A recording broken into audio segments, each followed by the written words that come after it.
토크쇼 발언 두고 좀 파장이 있는데 자, 오늘은 인공지능 얘기만 합시다.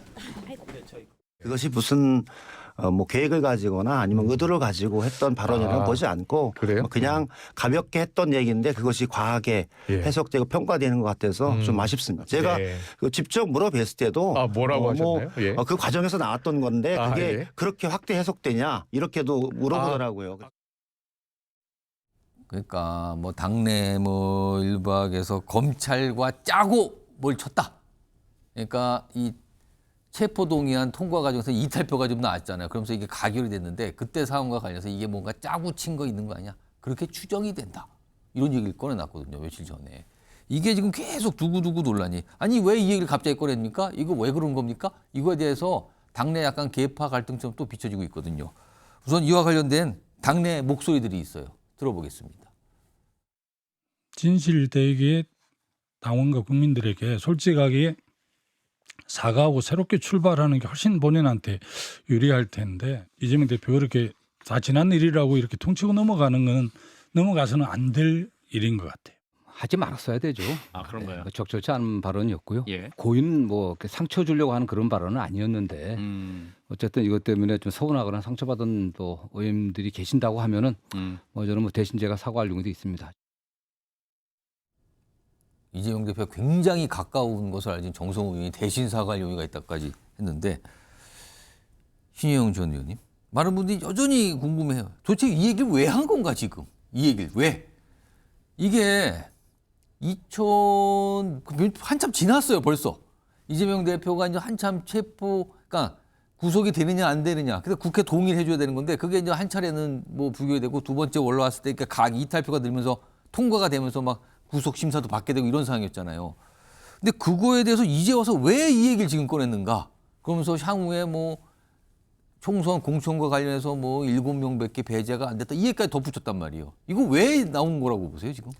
그러니까요. 지금 정성호 의원님, 김영진 의원님이 수습하느라고 고생 많이 하시는 것 같은데 실제로 그날에 우리가 표결 날 기억해보면 정말 우리 당에는 상당한 트라우마입니다. 왜냐하면 의원들이 분열되고 그날 가결되고 나서 의원총회에서 소리 지르고 정말 서로한테 그 반목이 심했기 때문에 예. 같은 당 의원끼리도 이렇게 갈등할 수 있구나. 그리고 박강원 원내대표가 사퇴하지 않을 수 없는 분위기가 됐기 때문에 참 그때의 트라우마가 여전히 남아 있는데요. 예. 실제로 그때 박강원 원내대표 그리고 비명계 분들이 많이 지난 공천에서 탈락하셨죠. 벌써 이제 총선이 4월이었으니까 예. 공천 탈락하고 1년이 됐습니다. 참 지금 탈락한 부분에 있어서 비명계 분들이 많이 상처를 받고 이제 1년이 지나면서 회복을 하고 있는 시점에 다시 한번 생채기를 낸 거 아닌가. 그래서 참 안타깝다는 말씀을 드립니다. 아마 이재명 대표 입장에서는 이 비명 행사에 대한 뭔가 독단적인 판단에 대한 비판이 계속해서 일컬어지고 있는 상황에 대해서 본인도 억울한 부분이 있다. 그리고 그 당시에 가결파들이 얼마나 나를 수세로 몰리게 하려고 했느냐에 대한 답답한 마음을 이번에 유튜브에서 특히 친명 유튜브였거든요. 거기서 토로하신 걸로 보이긴 하는데 지금 통합의 행보를 계속하고 있는 상황에서 이렇게 한번 툭 던지면서 그 통합의 행보가 진정성이 있느냐라는 의문과 질문을 받을 수밖에 없는 상황이 됐다라는 생각이 듭니다. 홍석준 전 의원님. 이게 이제 일각에서는 이게 실수다 이런 얘기를 꺼내는 게 뭐 분위기에서 뭐 하다 보니까 나온 실수다 아니다. 이거는 뭔가 상당히 생각하면서 얘기한 게 아니냐 뭐 여러 가지 갈리고 있는데 또 일각에서는 이게 지금 이 선거법 위반 혐의 2심 선고 앞두고 약간 지지층이 들으라고 한 얘기냐 뭐 이렇게 보는 시각까지 있어. 이거 어떻게 좀 판단하십니까? 예, 저는 이재명 대표가 비명계에 대해서 어떻게 생각하고 있는 건지 어떻게 보면 좀 본심이 드러났다. 그리고 그만큼 당시 2023년도 체포동의안 가결에 대한 어떤 원한이 아직까지도 깊다. 이런 어떤 생각을 합니다. 사실은 물론 뭐 그때 당시 본인으로서는 굉장히 좀 큰 충격을 받았겠죠. 그럼에도 불구하고 그것 때문에 22대 총선에서 친명형제 비명 행사란 말이 생길 정도로 비명계에 대해서 공천 학살을 하지 않았습니까? 특히 그 박용진 의원에 대해서는 뭐 규칙을 뭐 3번이나 뭐 바꾸면 굳이 꼭 박용진을 떠들기 위해서 뭐 여러 가지 어떤 그런 어떤 과정을 이제 거쳐왔는데 어떤 그런 어떤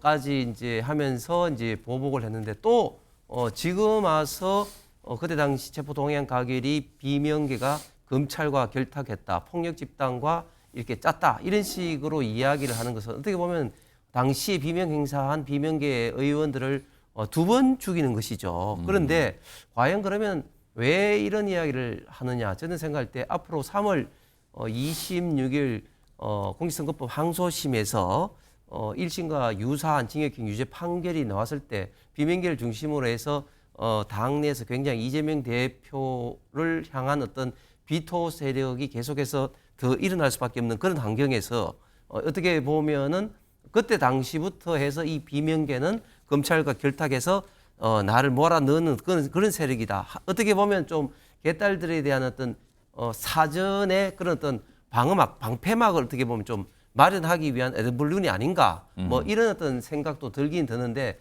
어쨌든 이재명 대표는 되게 잔인하면서도 무서운 사람인 것 같습니다.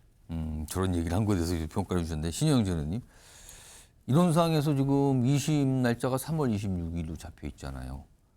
뭐 아직 결과는 모르겠지만 만약에 1심과 유사한 형태로 2심 결과도 나온다면 지금 이런 분위기에서 비명계들 목소리가 더 막 크게 내고 더 크게 나오고 이러는 거 아닙니까 혹시요? 이렇게 크게 되면? 나온다고 해도 당 지지자들은 여전히 이재명 대표를 지지할 것이기 때문에 별로 효력은 없을 것이다라는 생각이 들고요.